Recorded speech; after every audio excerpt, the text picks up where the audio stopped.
Yes, there's no business like snow business. In Hollywood, that is. Teams of people are responsible for creating scenes with wild weather such as rain, tornadoes, snowstorms, you name it. One of the guys tasked with making these weather elements look as realistic as possible is special effects coordinator Dieter Sturm. Dieter has been bringing weather effects to life for over 35 years. He's responsible for the wild weather in scenes in dozens of films, including Fargo, Nick, Up in the Air, Public Enemies, A Very Harold and Kumar Christmas, the Best Picture winning Green Book, and Transformers Dark of the Moon. I couldn't even list all of them in one breath. Yeah, so impressive. Just a couple of decent movies. Yeah, some obscure films. Dieter Sturm joins us now. You see him there, and he's going to give us a little taste of movie magic. Dieter, thanks for being here. First of all, you're a veteran visual effects artist with an amazing body of work, but your specialty is weather. So was it the love of movies or the love of weather that got you to where you are today? Like, what came first, movies or weather? Hi, Marissa. Hi, Nick. How you doing tonight? Thank you for having me on.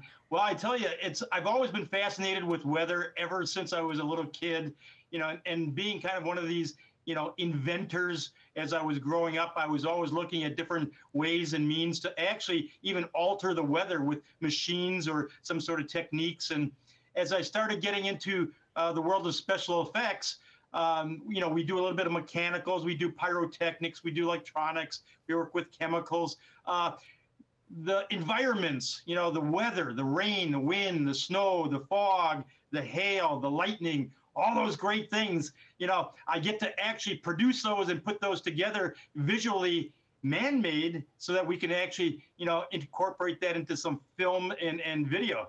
I think Nick and I, admittedly, were both very excited for this interview. And now you have Hallmark coming out with their holiday movies. And what are in those? Fake snow. Or maybe real snow. I don't know. How do you even go about making fake snow? We saw it in some of the video that we were showing with you.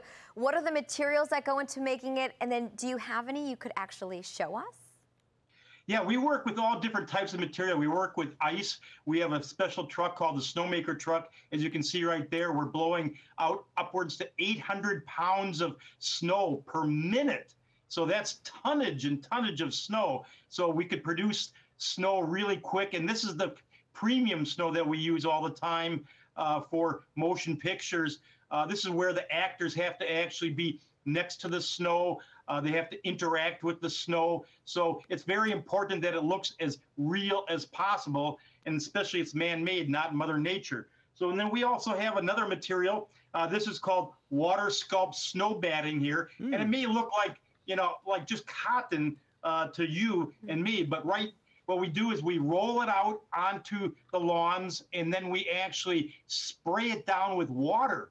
Now, the water actually then mats the material down, and then it takes this texture that looks like real snow in front of the cameras. So as you can see right there, you know, we do a little bit of magic with it. We actually lay it in different layers, and when we spray it, we sculpt it, and then we produce, you know, the after product that looks just like snow. And, you know, we could do that even if it's 80, 90 degrees outside. Man, so cool. Every film I've ever seen was a lie, Marissa. I was just thinking the same thing. Right? Dieter, what are some of the wildest weather scenes that you've had to create? Do any really stick out to you as maybe being challenging or fun or cool? You know, what say you? I think probably there's two that come to mind. One is The Horse Whisperer, which with Robert Redford. We actually went up to the mountains of New York to film this, and where the horse is actually sliding down the mountainside. And when we got up there, there was no snow. So originally there was just 4 of us, Yvonne, my wife, and my business partner, and 2 others. We went up there just to manage the snow. But guess what? There was no snow. So Disney came and said, well, what are you going to do about this? So we put together a plan, and we ultimately ended up with about 40 people on the crew.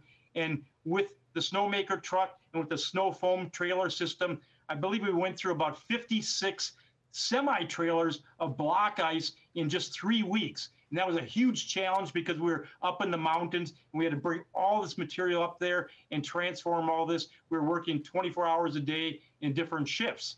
I think the other one was also Fargo, the original movie.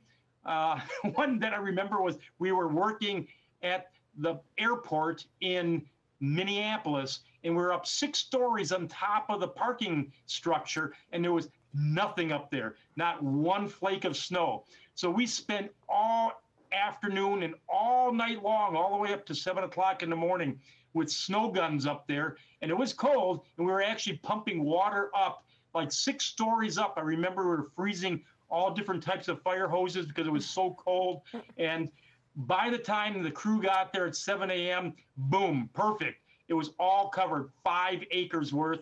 And then when they brought the car up there, I remember, don't get stuck, because they were trying to get this perfect, virgin snow shot of them coming up. And that was probably one of the other challenges. I know the scenes you're talking about. So, okay, I got to ask you, when it comes to visual effects in film, what is considered the most challenging weather event to create and then just appear realistic? Well, I think probably doing like tornadoes and hurricanes, because you have so much wind that you have to produce, and wind, is kind of invisible. So because it's invisible, we have to add all different types of, physical things to show that the leaves are blowing and things are flying up through the air and flopping around and everything. So I think that's pretty difficult.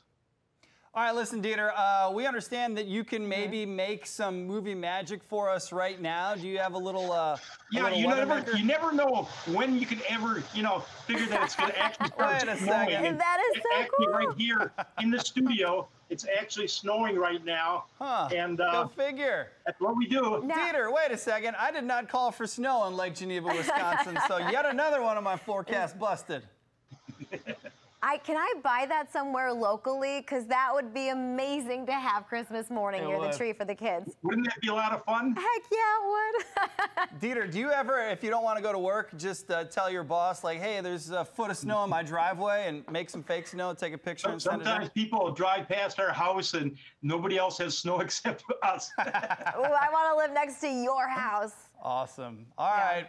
Well, that was, thank you for your time, man. That was Dieter Strum. Thanks for having me, everybody. Thanks, Nick. Thanks, Marissa. Of course. He's the snowmaker to the stars, and we appreciate him being here for sure. Absolutely. We need to recruit him in studio. I know. Right? With the holidays coming, we need some snow falling down. Could you imagine? Yes, I can, Nick. Yes, I can.